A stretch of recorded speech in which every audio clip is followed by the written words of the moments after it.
I'm glad that the Switch has made it easier for you to be whipped. That's great. I'm not glad you're not getting in trouble for playing too many video games now. Yeah, that did make me sound kind of like a bitch.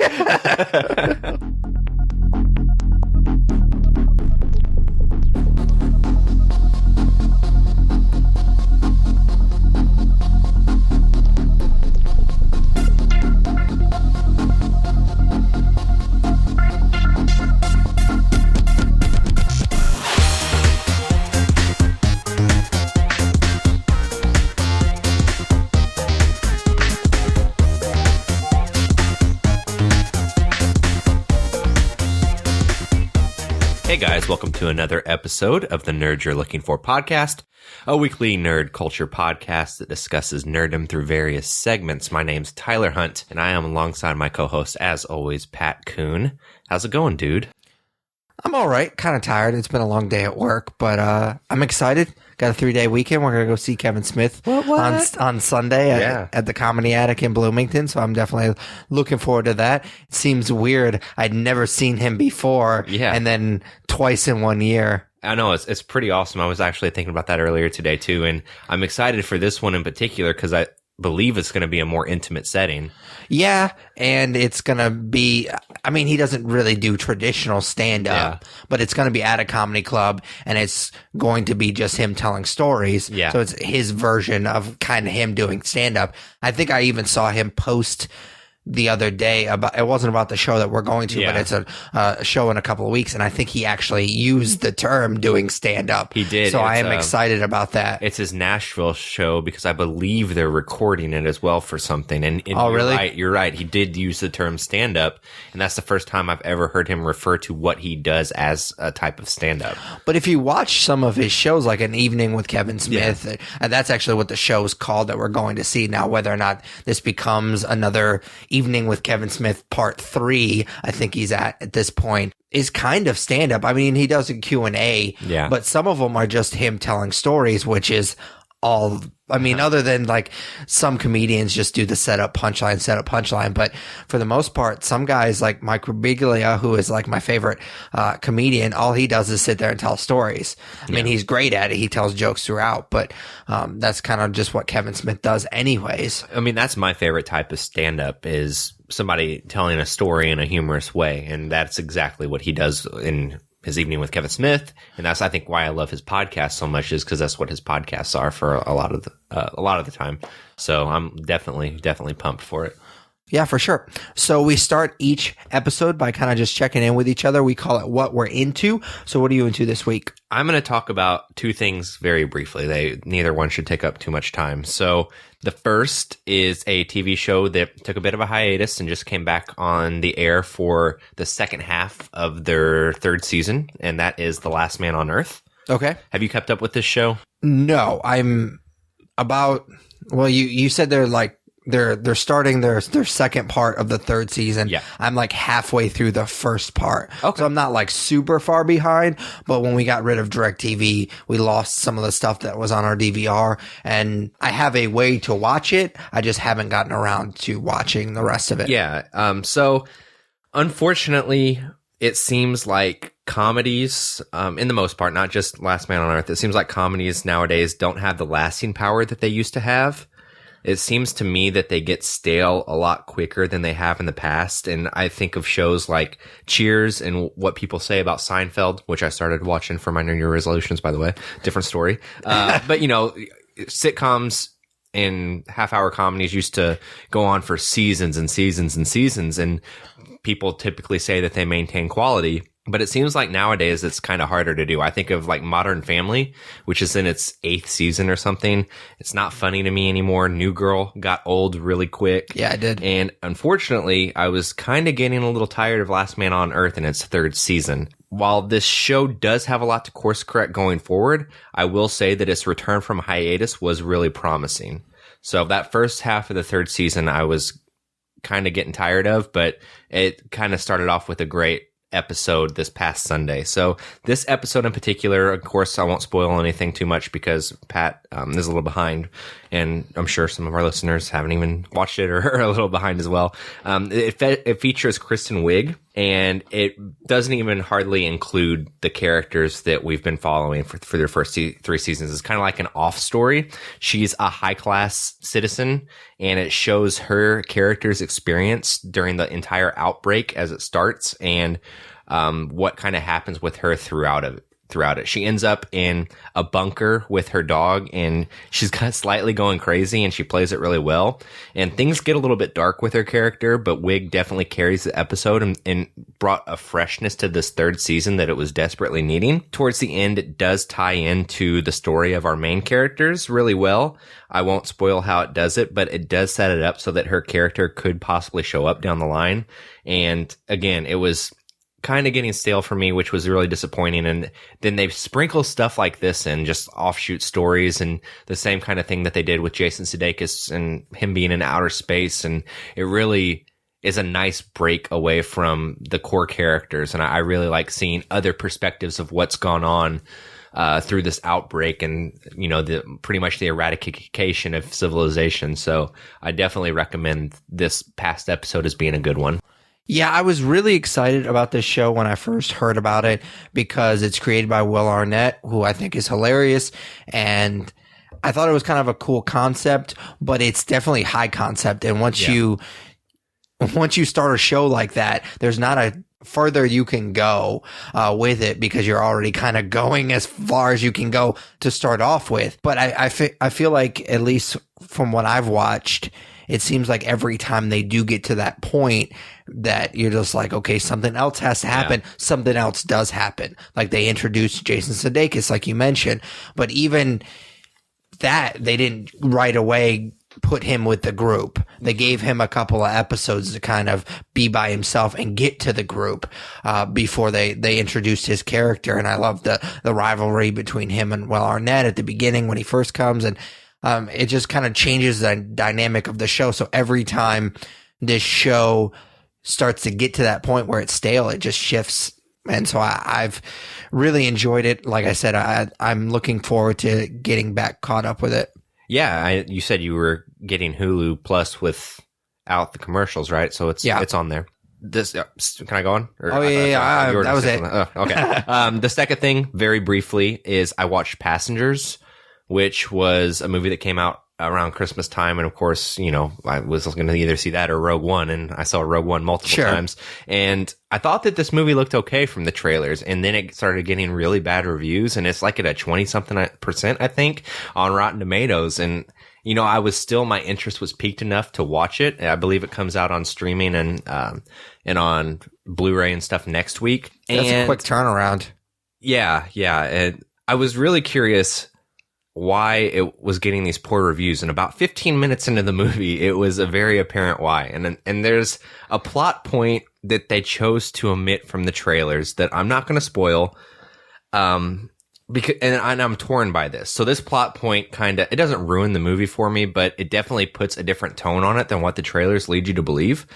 So I'm torn because I love that the whole movie isn't given away in the trailers, especially a big plot point that shapes the movie in a completely different way than what was expected. But I can see why they omitted that plot point too, because it puts a damper on the entire movie. It turns it into something strange and is kind of an examination of Stockholm Syndrome and that kind of stuff. And I won't go deeper than that since it's not on home video yet and it's not streaming. But I will just put it out there. This movie is definitely not what was advertised. It is different, and hopefully that I kind of want you to watch it and so you can see what I'm talking about. Yeah, but it is not great. Well, I mean, I was instantly intrigued because I love space movies. Yeah. Plus, it has Chris Pratt and Jennifer Lawrence, so I was pretty confident that it was going to be good. And then it came out around Christmas time, like you mentioned, and I was going to go see Rogue One, and then I just never got around to it, and the reviews started coming in, and it wasn't great. So I just completely skipped over it and never really paid too much attention to it. But obviously it's not doing well because that quick turnaround with the Blu-ray, that's never a good sign. I will say that Chris Pratt and Jennifer Lawrence have amazing chemistry. Like, I'd watch another movie with them. but this one, I'm curious as to why either of them signed on to it. Okay. All right, man. What are you into? Well, I talked about this a little bit last week, last episode. I picked up the Nintendo Switch.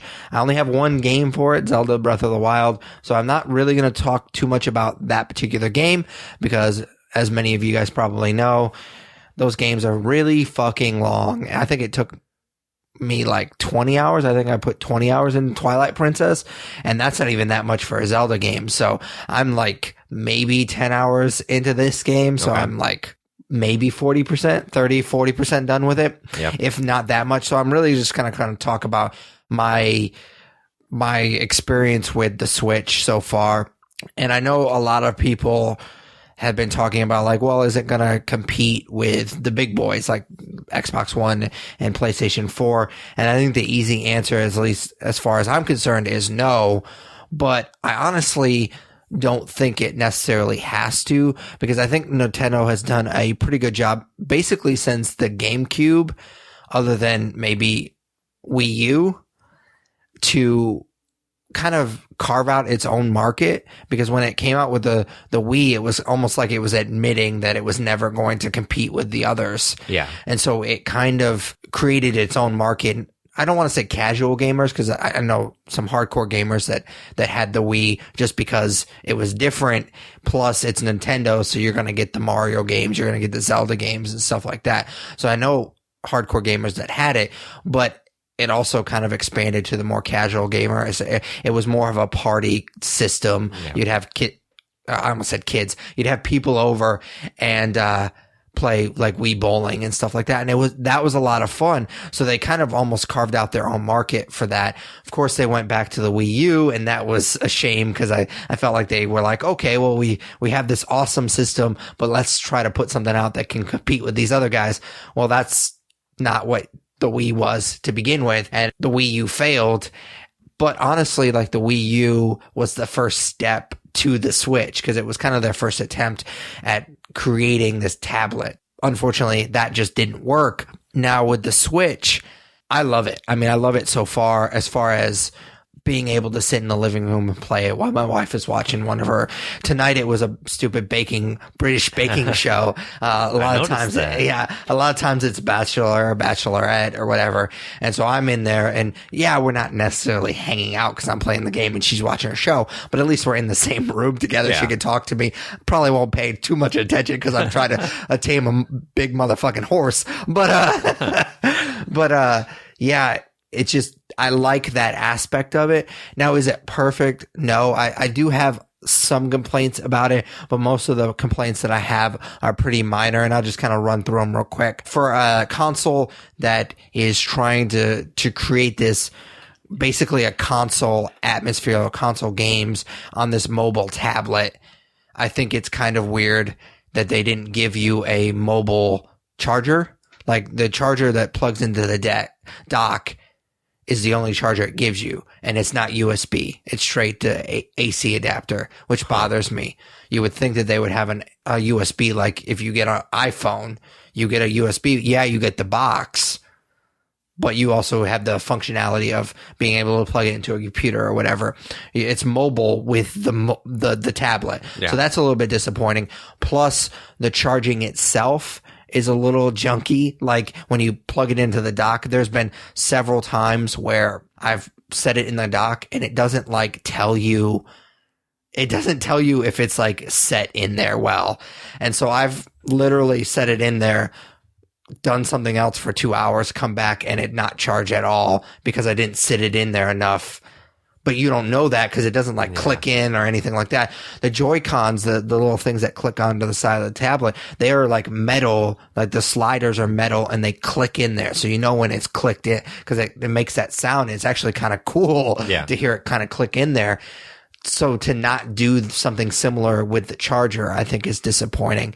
That's, obviously it's disappointing, but also it was surprising for a thing that basically just looks like a smaller iPad to not have tablet-like features. I know that they're not going to have like a full-blown app store or anything like that, but to not have Facebook or even a internet browser on it yet. That seems weird because you have a touchscreen tablet with these Joy-Cons, so I can browse the internet much easier than I can on like an Xbox or PlayStation 4, which both of those have browsers on them. Yeah. So it just seems weird. I mean, granted, it's only been a week, so I'm sure there's going to be updates. I'm sure they're going to add stuff like that.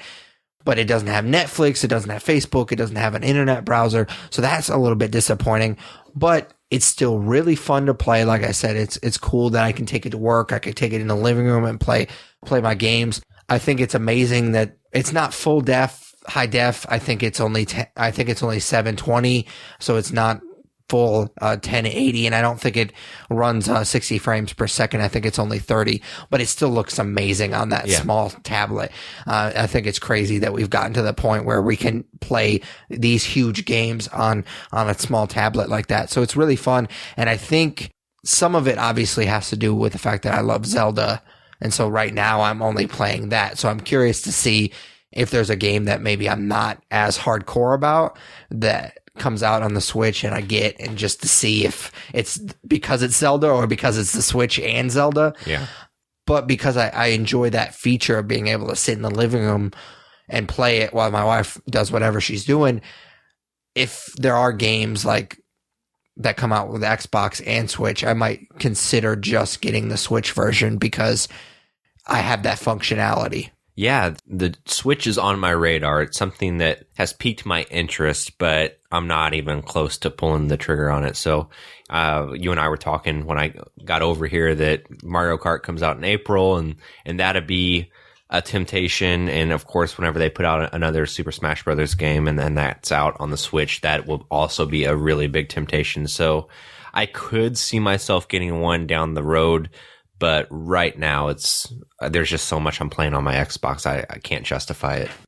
Sure, I can see that. I really enjoy it, and I think it would be great for, well, I mean, it's easy to say that now because I'm playing an open world game, but like those open world RPGs, like I will be getting Skyrim when it comes out on the Switch because I can sit in, like I said, I can sit in the living room and just play it for hours. My wife doesn't get on me about it because I'm actually there with her. So it's kind of great to play these open world games and get lost in them because I don't feel like such a douchebag for sitting in my room the whole time because I'm out in the living room. Yeah, I'm glad that the Switch has made it easier for you to be whipped. That's great. I'm not glad you're not getting in trouble for playing too many video games now. Yeah, that did make me sound kind of like a bitch. All right, so our next segment is just plainly called Comics. Tyler and I read a ton of comics each week, and we like to spotlight one or two. So what'd you read this week? So same theme that it's been the last few months, just getting caught up on various arcs that I got behind on. And of course, our listeners can't see, but I wore my Nightwing shirt tonight, and that is because I just read 12 fucking issues of Nightwing. Is that really why you wore it, or is it just the only clean shirt you had? No, I was going through my closet to throw something on because I took a shower after work, and I'm like, oh, that's kind of a nice tie-in, even though the only person who will get it is Pat. So, and now I'm I'm explaining the visual, so it kind of. I'm glad that you plan your outfits before you come out. Exactly. My wife literally had to convince me to put underwear on before you came over. That is something I didn't want to ever think about. It's you without underwear, so thank you. Anyways, I was really far behind on this comic. I read 12 issues in the last few days, so that's one of the bigger ones that I'm behind on. And I wrapped up a lot of storylines and got into some new stuff. And, you know, it's kind of the same thing. When you get this far behind on a comic, it's all right, I'm going to read a few issues and see if it's time to drop it. Yeah. And that's kind of where I was with Nightwing. Not that I didn't like the first 4 issues, but obviously I didn't like them enough to read it by week. So, you know, through those 12 issues, I wrapped up the Raptor storyline that I talked about whenever that first started about a year ago. And I also wrapped up the initial story that's Nightwing's reintroduction to Bloodhaven. So this issue 16, begins a new arc, and it is probably my favorite issue of all 16 issues. So the last couple issues leading up to it dealt with Dick Grayson developing a relationship with a former villain named the Defacer, who's reformed. She's not a villain anymore. She leads like this support group for past villains that don't want to be villains anymore. And I believe her real name is Sean. The issue starts with them hanging upside down kissing, as heroes do. Sure. And it starts off with a boner joke, which is top notch. You don't expect that in a Batman comic. So Nightwing's hanging upside down, they're kissing, and he talks about all the blood rushing to his head, and she says, "Not all the blood," Because some of it's going to his dick. Exactly. And I was like, oh, wow. And then the next joke is about, he's like, I gotta go spank some bad guys. And she's like, well, I've been bad. And I was like, what the fuck is going on? This is getting very sexual. But he goes off and he does this thing. And throughout the comic, he's seen talking with Red Hood, Batgirl, and Batman about this relationship. And about his boners. about his boners.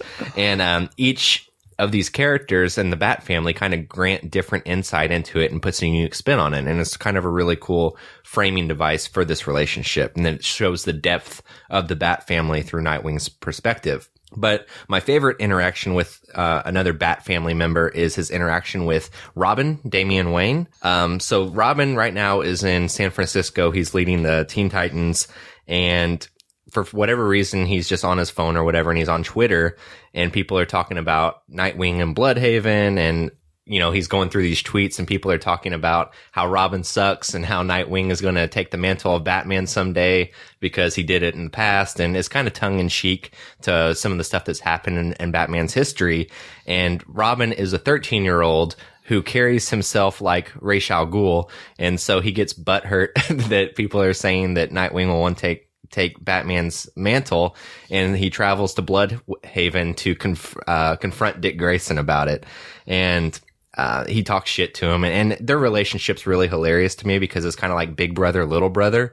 And I just love their interaction. So this confrontation in particular. No boners? Great. No boners yet. So, Nightwing isn't really putting up with Damian at this point, though, because his mind is elsewhere. Earlier in the comic, he had gotten a text from his girlfriend where she tells him that she's really late. And so you and I have talked about this before. Pregnancy scares, we've both had them, not that we were pregnant, but, I had a girlfriend had a pregnancy scare in college, and it was like the worst week of my life. The idea of being a father, and I was like a sophomore in college, and it was fucking scary. And Nightwing kind of reminisces about this pregnancy scare he had with Starfire, who was his girlfriend in the Teen Titans, and the pressure he was going to face of having to raise a half human, half alien baby. And it's humorous. And he says it's weird now. That's why you were worried, right? Yeah, it pretty much would have been. My half, of course, being the human half.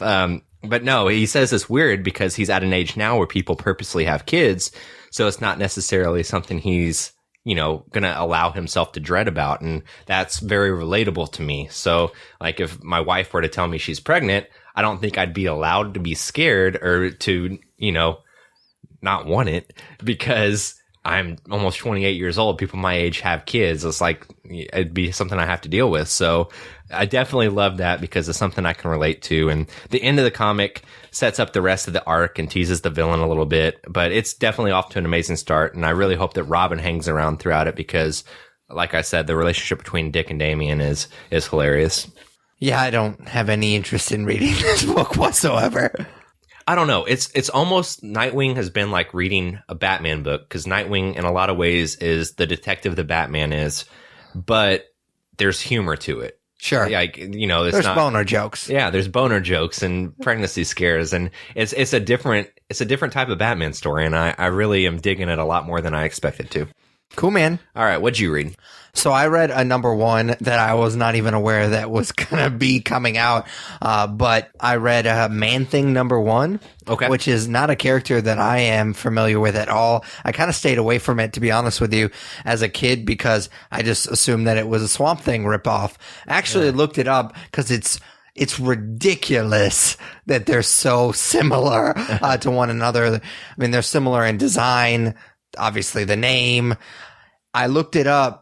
And I always just thought that Marvel had ripped off DC because I knew of Swamp Thing and I didn't really know that much of Man-Thing. Apparently it's the other way around. And then Marvel thought about suing DC because it was literally the origin story was almost panel for panel the exact same. Really? Which I've read a lot of Swamp Thing, especially when Scott Snyder was doing it earlier in the New 52.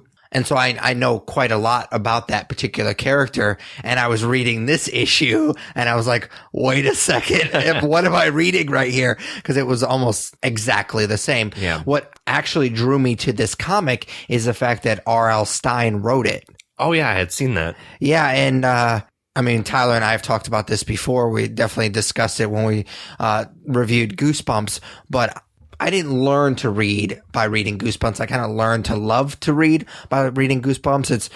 Man-Thing is kind of a weird character with kind of horror elements, and that's basically describes Goosebumps right there. They're weird with horror.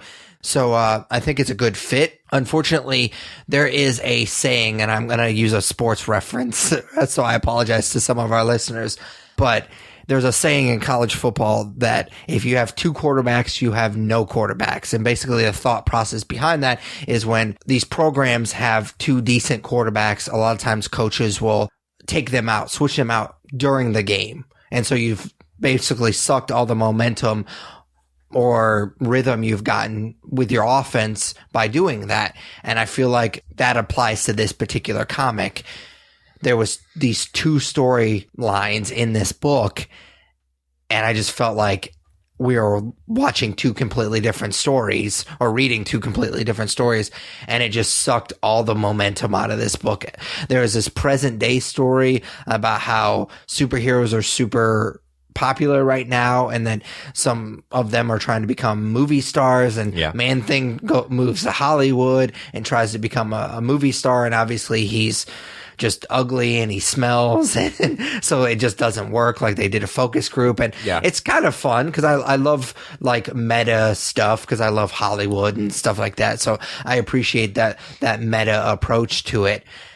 But then there's this straight origin story that just completely takes you out of that story. And neither one of them are bad stories. I personally prefer the present day stuff to the origin, but I didn't really know that much about the character anyway. So the origin story was helpful for me, but you could do that present day story and easily do the origin story as like an inner monologue. They do that stuff all the time in comic books where he could just be interacting with somebody and you could have the square with a different color, and just so you know that it's an inner monologue, and he could just flat out say his origin story, couple of pages and you're done. So I don't think that you needed that like middle of the book kind of just cut. It was just basically just a cut scene in a video game. Yeah. Just that origin story. And I just felt like we were reading two different stories, and it was disappointing. And I expected more from his caliber of writing, but I thought that, and I thought, you know what? I haven't read one of his books in a really long time, and I was a little kid, so maybe he's not that good of a writer, but I kind of think of him as being this great writer because I loved him as a kid. Yeah. But I honestly have not read any of his books in decades. For sure. So I honestly don't know if he's a good writer or not. This is kind of the first thing that I've read since I was an adult. And like I said, they're not bad stories. It's just, they didn't flow together at all.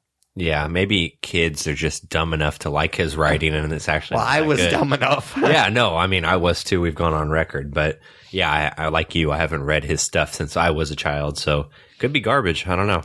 Hey, well, I wouldn't say it was garbage. Well, I can't vouch for the Goosebumps books, obviously, but you could tell that a competent writer was writing it. It just, the two stories just didn't flow, and it kind of took me out of it. But there wasn't like a ventriloquist dummy that showed up or anything? No, not yet. There was this really weird fight at the end that I thought was kind of cheesy, but other than that, it wasn't too bad. Okay. All right, so our next segment is just called Nerd News. Tyler compiles all of the big nerd headlines that happened since the last time we talked, and we just discussed them. So what's nerd news this week? Not a lot of substance this past week, but there's a few things. And this first one, I went back and forth on even bringing up because it's not really news.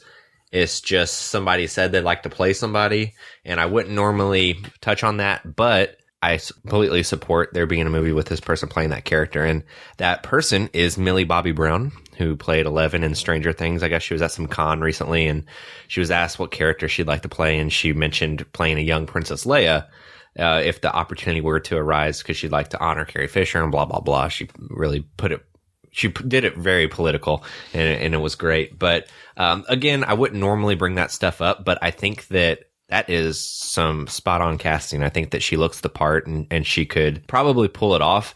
But the thing would be like, what story is there to tell with a teenage Princess Leia on Alderaan? So I don't know that there's a story there, but if they were to cast a young Princess Leia, I could see her fitting the role. Well, she obviously has some kind of military training. So, I mean, there's something there. For sure. They're going to have to get pretty close to the bottom of the Star Wars spinoff bucket to go that route, though. And I wonder if she would still look the part by the time they got to that. Well, how old was Carrie Fisher when she played Princess Leia? Like 19? Yeah. So she is probably 13 or 14. So in 5 or 6 years, she's that age. But she doesn't look that old. She looks a lot younger than she does. So I don't know. I support it. I think that if they were to cast a young Princess Leia, they'd go that route. But I don't think they're going to go close to touching that character again for a long time, given Carrie Fisher's passing. So for sure. Let's see. Game of Thrones is going to be back on the air July 16th.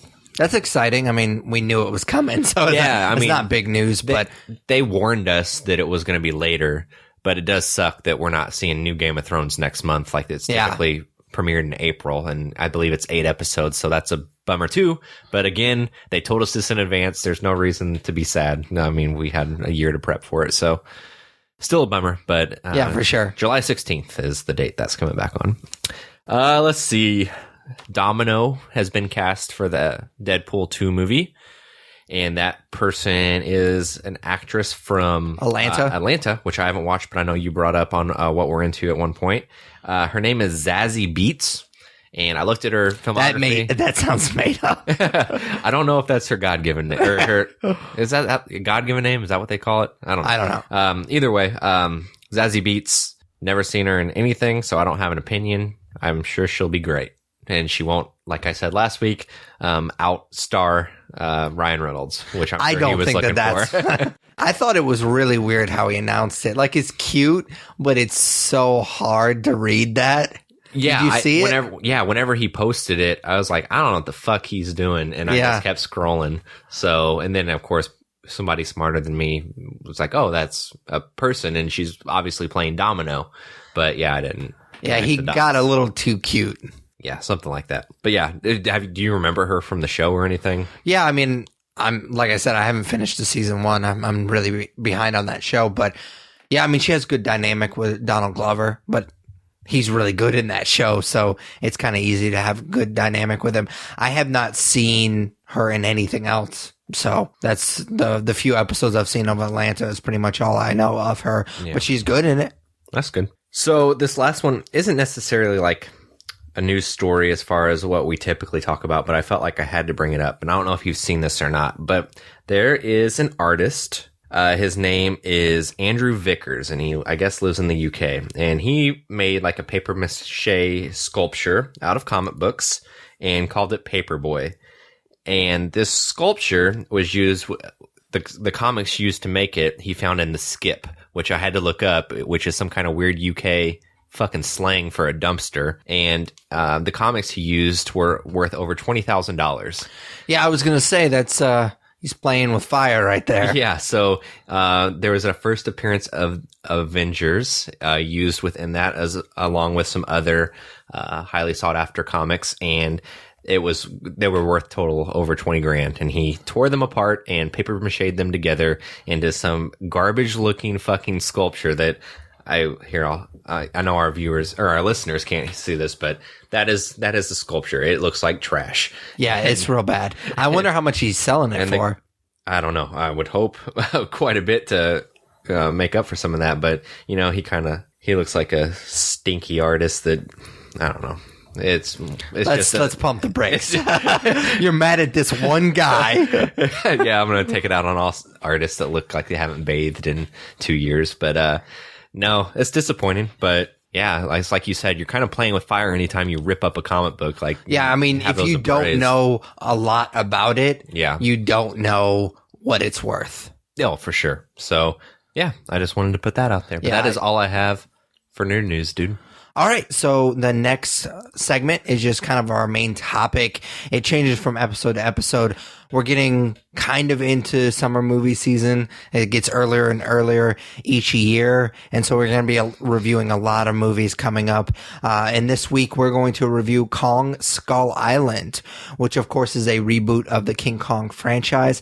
It's directed by Jordan Vogt Roberts. I'm assuming that's how you pronounce his name. I've never actually heard it pronounced. And he's known for Kings of Summer, which I actually thought it was kind of a weird choice for a big blockbuster. Because Kings of Summer, fantastic movie, really indie, has almost no action whatsoever in it. So I thought that was kind of an interesting choice. And I honestly I don't want to say that I had high expectations. I had modest expectations. Like, if this movie was garbage, I wouldn't have cared. Yeah. But because I am a big fan of Peter Jackson's King Kong, I think it's one of the more underrated movies in the last decade. Like, I don't understand why people don't appreciate that movie as much as I do, but I love that movie. So I wanted it to work, and I like the idea of King Kong versus Godzilla. Like, I think that's a really cool idea. I was lukewarm on Godzilla. We reviewed it. So if you haven't checked that episode out, you can check it out on our website, the Nerds Podcast. But I think it's kind of a cool idea, and I look forward to it. And the only way we're going to ever see that is if these movies do well. So I would say that I had modest expectations for this movie. Yeah, I had no expectations for this. I believe when we saw it last night together, and your wife usually comes to the movies with us, and I asked where she was, and you said that this isn't really her type of movie, and I made the comment, I don't know that this is really my type of movie either. But like you, I think that the Peter Jackson King Kong is very underrated. That's a great movie, but ever since this movie was announced, like, oh, it's a Kong prequel about him on the island. And that's not necessarily what it turns out to be, but I just, from the get-go, I was like, come on, do we really need this? And now that it's kind of being used as a setup for a Godzilla King Kong crossover, it intrigued me a little bit, but all in all, not very excited for it going into it. I actually like the idea of him being on Skull Island, but we'll get to that part when we get to our story. So each review, we kind of give our general overview first, and then we kind of break it down by story, performances, action, and then we give it a star rating. We call this first little bit broad strokes. So how'd you feel about I'm going to try to call it King Kong. It's Kong Skull Island. So you alluded to this basically being a summer blockbuster, and you're exactly right. This is a popcorn movie in March. There's not a ton of plot or story in this movie, and not much plot or story that I care about. There's an amazing cast within this movie that is completely underutilized. And at the end of the day, it is a fun movie, and there were, beats that I really enjoyed. But when you break this movie down like we're going to do, I don't think you're going to find much substance. So I agree with you in the sense that it is a popcorn movie. I'll use a different kind of description here in a second. But I will disagree that there wasn't substance. Like, I think there was. It just didn't hit. Like, okay. I mean, they tried. It just didn't work. So it wasn't for a lack of trying. But I kind of think of this movie as kind of like a perfect movie to see when you're like homesick from work or school. Because when you watch stuff like that when you're sick, you don't necessarily want to pay close attention to it. You just want something to distract you. Yes. And that's kind of this perfect movie. It's fun to watch. I really liked his style that he brought to the movie. It's not like a straight Transformers movie where it's just bam, bam, bam, just action scene after action scene. I like some of the artistic choices. He cuts at certain places. There's scenes where they use like the reflection off of people's sunglasses or eyes and stuff like that. I think he uses those shots really well. He doesn't overuse the slow-mo, but he does cut to slow-mo every once in a while. I think it's well used. So I think it's a beautiful movie to watch. But like you said, there's not a ton of plot. I mean, I think there is, but it doesn't hit. So, I mean, you might as well not have it in there if it's not working. But I feel a lot similar to the way I felt after we watched Man from U.N.C.L.E. because Guy Ritchie does have a really great style, but the movie just didn't work. So I liked watching it. I had fun watching it. I just didn't care about the characters or anything that happened in the movie. And that's kind of how I felt about this movie. Okay. All right. So moving right along to the story, how'd you feel? Well, I guess we already know what you felt. I mean, my first note here is that it's definitely pretty weak. And I stand by that even after you sit trying to sell it a little bit that there is a story there. I think that the story that is there is very weak. I don't think that they do anything that's too new with the franchise and they make it, you know, and I'm not going to blame it on the director, mostly the writers. It's a very simple get off the island story. The character development within the story is non-existent, and halfway through the movie, I'm not sure who I'm supposed to be rooting for. Am I rooting for Kong? Am I rooting for the human characters? Yeah, I mean, I thought that was pretty. So there's an apparent bad guy, but there's two of them. Yeah, but it doesn't get to that point for me until like 3/4 into the movie. You know, one character that I thought that I was supposed to care a lot about ends up getting killed off screen. And it's like, so why even give any type of backstory to him? There's another point where a character in the climactic battle, and I won't say who, obviously, tries to sacrifice him or herself to save everyone. And then he's quickly dispatched and murdered. And that's just what it is. It's this large group on the island, and there's that many people so that they can die. You know, it doesn't develop any relationship between the characters. I don't feel like I got to know anyone within the ensemble, which really sucks because the cast is really great. I would say the person who got the most backstory and most character was John C. Reilly. And honestly, like, he was put in this movie for humor. Yeah. And, you know, at the end of the day, he was the character I ended up, maybe except for Kong, caring the most about. So, see, that's why I disagree with you that there's not story here, because you mentioned that character that gets killed off screen. They tried to give him backstory. They didn't execute it well. That was kind of my argument, was they tried. Yeah. They just didn't do a very good job at executing it. With John C. Reilly's character, he's introduced really quickly at the very beginning. It's the opening shot. And then he has another guy that's with him on the island. And later in the movie, they try to kind of make you feel this bond between the two of them, but you don't ever see that. Yeah. You cut, and then it's 30 minutes later, you see John C. Reilly again, and you're supposed to feel for these two characters, but you didn't see them grow. Mm-hmm. So I think they tried with character development. It just wasn't executed very well. Well, and that's fine. Like, we can say that they tried, but if they didn't execute it very well, then I'm saying it's pretty much non-existent, because it's not non-existent. It didn't hit for me. They tried. It just didn't work. It didn't hit for me, so it's non-existent. Like, I don't give a fuck about any of these people. I will agree with you. I mean, I agree with some of the points that you've made, but the character trying to sacrifice himself and not doing it, huge bummer in the movie. Like, there's no reason for that to even happen if he's not going to do it. Yeah, exactly. I mean, it makes no sense whatsoever, because now the bond between those two is completely wasted. Yeah, that's an emotional scene, but why? Exactly. It makes it makes no sense. It's like they were like, you know what would be really cool here is if one of the characters exploded against that rock cliff over there. And like, oh, let's pick this guy. And I don't even understand why they chose to do that way. There's many of these other creatures. Mm-hmm. So you haven't established that there's only two of them. So if you kill this one off, then you just have one more. Like, there's plenty other ones. So he could have succeeded, and then just another one comes around the corner, and we wouldn't have been able to tell the fucking difference. I'll be real honest with you.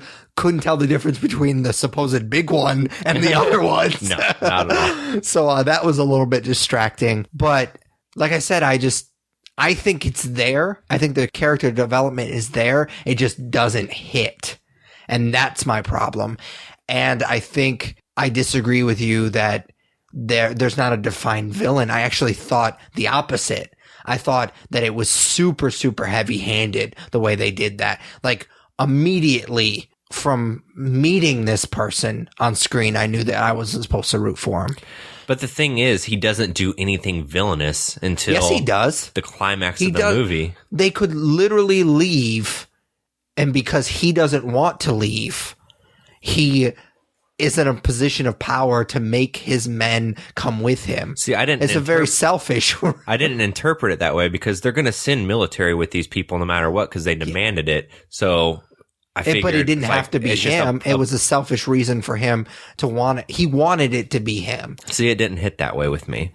So I immediately didn't like him. Yeah. I mean, I think it's played well by this particular actor, and I'm trying to be vague just so I don't know what people's line is as far as spoilers, because I personally wouldn't think that this is a big spoiler, but whatever. I'm trying to stay away from it as much as possible because the movie just came out. But I will agree that the cast is not very well used, especially John Goodman. He's the best actor out of all of them. And that's saying a lot because I am a huge fan of Samuel L. I think in the right setting, he's a phenomenal actor. And he's just completely underused in this movie. John Goodman, not Samuel L. Yeah. His character is just literally a reason to get these people on the island. And then he's almost completely forgotten after that. Like he has scenes here and there, but for the most part, he's almost completely gone. Anything you need to know about him, you saw in the trailers. Yeah, pretty much. Yep. So, is there anything else you wanted to talk about with the story? No.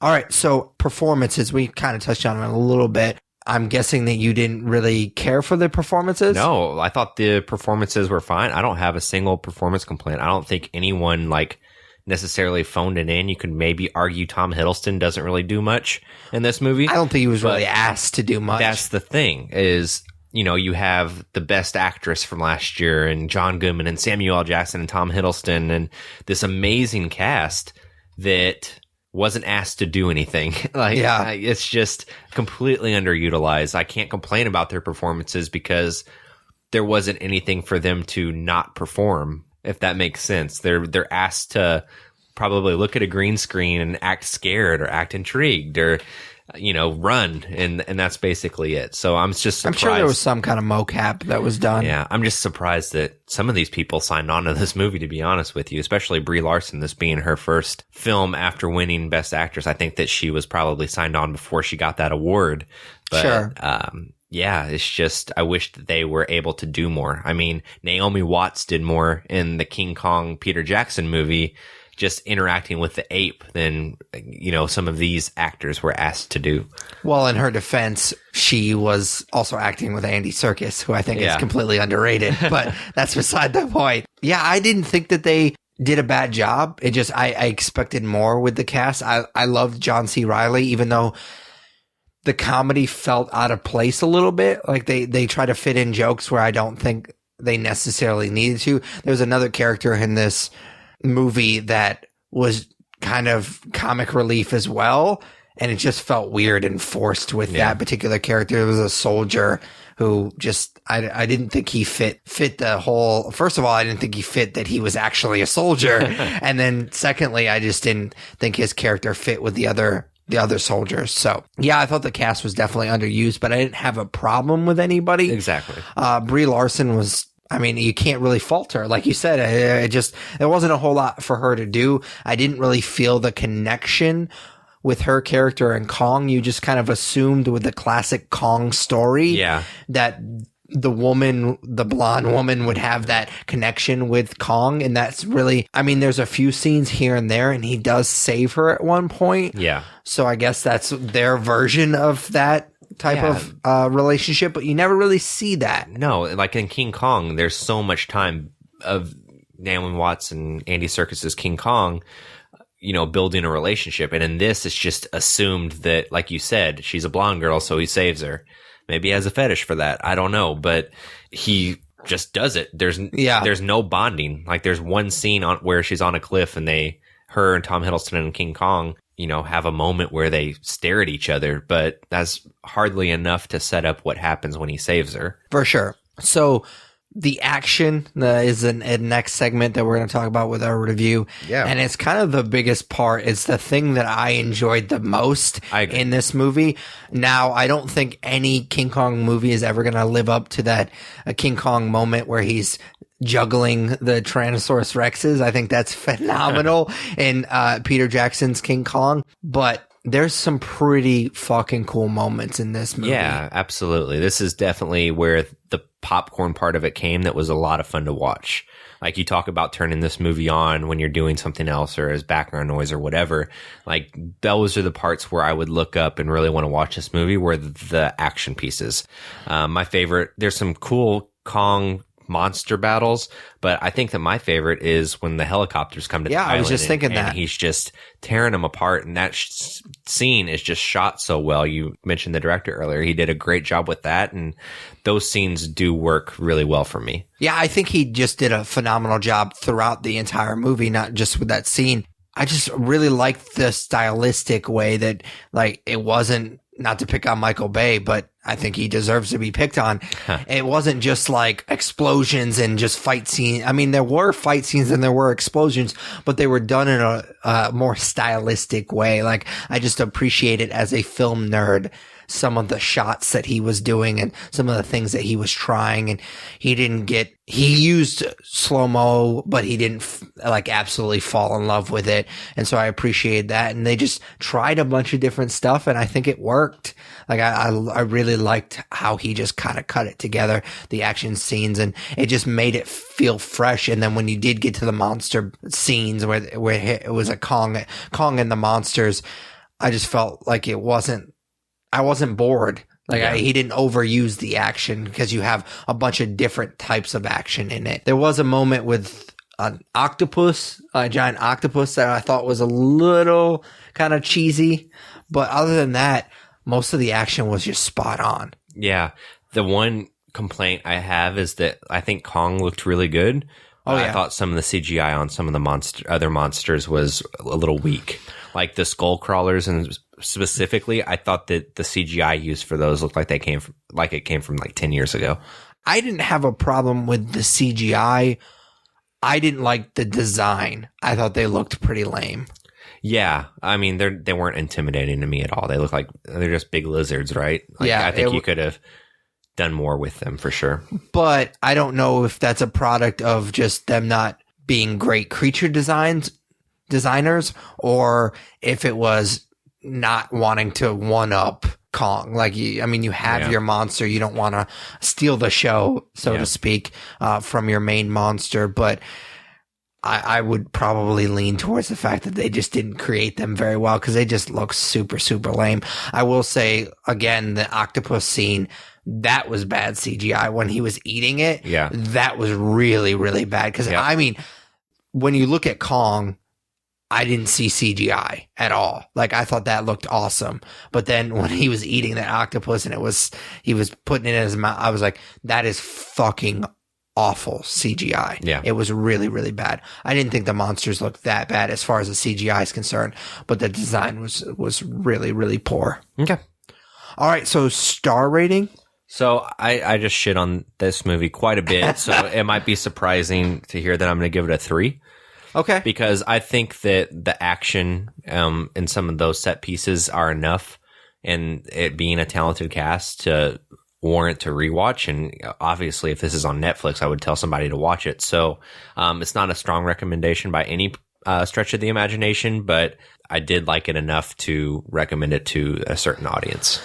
See, I fall into this trap when we do these star ratings of not only thinking about what I've given other things. I do like the fact that we kind of have a standard, like 3 as us recommending it. But I was just listening to you. I was assuming that you were going to give it at least a 2.5. And I was like, oh, well, I'm going to give it a 3. Now I kind of want to give it a 3.5, because I definitely liked it more than you did, but I can't. I have to give it a 3 because it is a recommendation, but it's not a strong recommendation. Like I said, the character development it's there, but it just doesn't hit. So I'm going to give it a 3, even though I want to say that it's a stronger 3 than what you're giving it. Yeah, that's fair. All right. So what's nerd favorite this week? So Before we get to nerd favorite, I'm just curious about one thing that came up during our review. So whenever we get to the eventual Godzilla King Kong movie, who do you root for? I don't know, because I actually thought about that. That's a good question, because they obviously bill King Kong as a hero. Yeah. In this movie. And Godzilla was a hero in Godzilla. Yeah. So I guess we have to wait until Godzilla 2 to kind of find out what happens in that movie.